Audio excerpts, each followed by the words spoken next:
Thanks for joining me today for this short demonstration on accessing Google Drive for elementary teachers at ISP. Earlier today, you received an email from me with your login information. The username is different from any of the other servers that we have at ISP, as the root is the isppanama.net. So your user ID is your first initial of your first name and in your full last name at isppanama.net with no spaces in between ISP and Panama. So the example on the screen shows that for Nicole, it would be nyimothy at isppanama.net with a default password of ISP123456. You'll be prompted to reset your password to a new password today, and that password must have a minimum characters of 8 that contains at least one letter and one number. Again, this information was sent to you via email as well as the link on the next screen. The link you'll use to access the Google Drive is here on the screen that we'll use today, but it was also sent to you via email. So when you click on it, it will take you straight to Google Drive, and if you have your own Google Drive accounts, it may ask you if you want to sign into that older account or a new one. In this case, you'll want to click on Sign into a new account.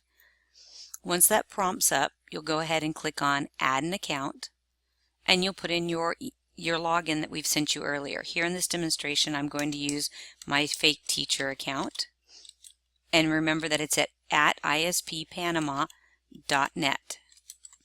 Click Next, and then you'll put in your password again of ISP123456 and click Sign In.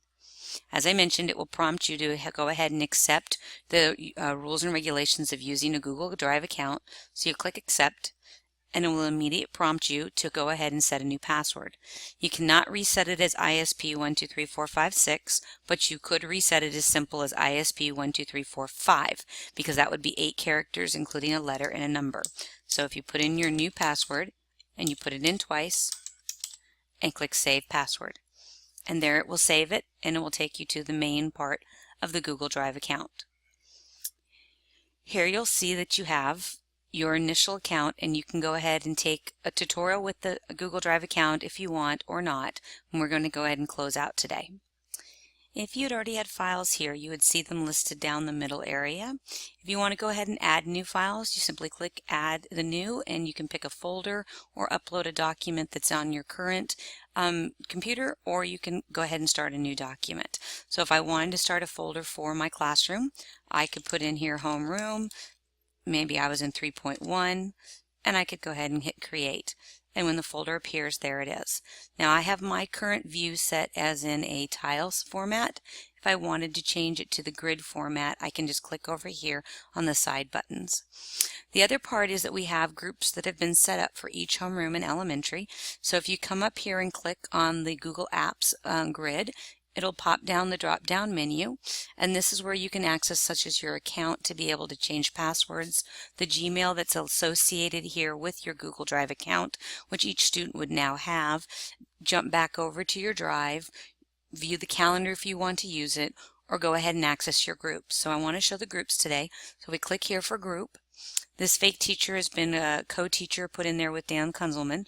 So if I go ahead and I sit to my groups, it'll click me over and show me that I'm part of Mr. Kunzelman's 3.1 group. Now we have the parentheses of 15-16 on there so that you know that it is for the current school year. And this way next year when we start a new one, we'll start a new group for the 16-17 school year so that those kids are in the right group.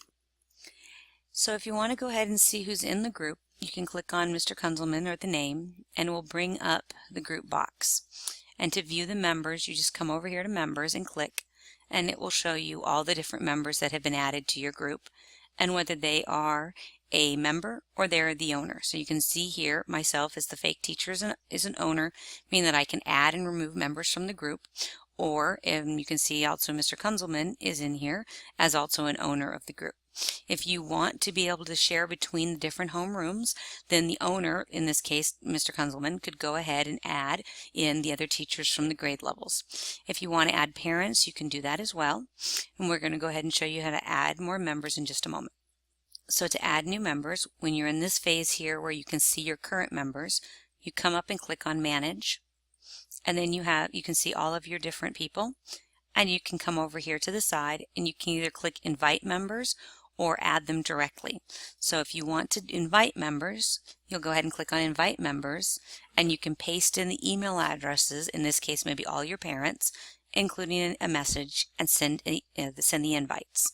If you want to add them automatically without requiring them to respond, you can click Add Directly, and again you paste all the email addresses and you can put your message, and when you push Add, they will get an email at that address that says they've been added and goes ahead and reads what is in your message box. If you don't want them to get the message, then you can go ahead and take off the email here, or you can use the different settings. As the owner of the group, you also have access to change the permissions. By clicking on Permissions here, you can go ahead and go to the basic permissions, and you'll see here how it's currently set that all members can view topics, all members can post, and you can go ahead and add people in. If you come down here to moderation, you can go ahead and change settings, such as only here the owner of the group can go ahead and add members and approve members, and they can also ban people.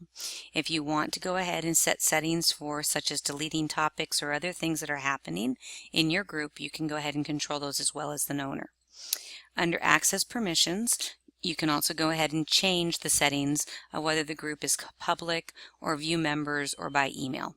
At this time, your thing is set as restricted, and only you can go ahead and make the changes to the settings, but anybody outside of the group can contact you because it is a listed public search. Your roles are already set for owners and members, excuse me. And then if you want to change your information on your account, you can surf around here and find the settings that you want to make changes to. So that is it for the tutorial. We just wanted to make sure you knew how to add members, remove members, and change settings, as well as how to access your Google Drive for students. There'll be a separate tutorial put out for the students on how to access and use their Google Drive. Thanks for joining us, and have a wonderful day.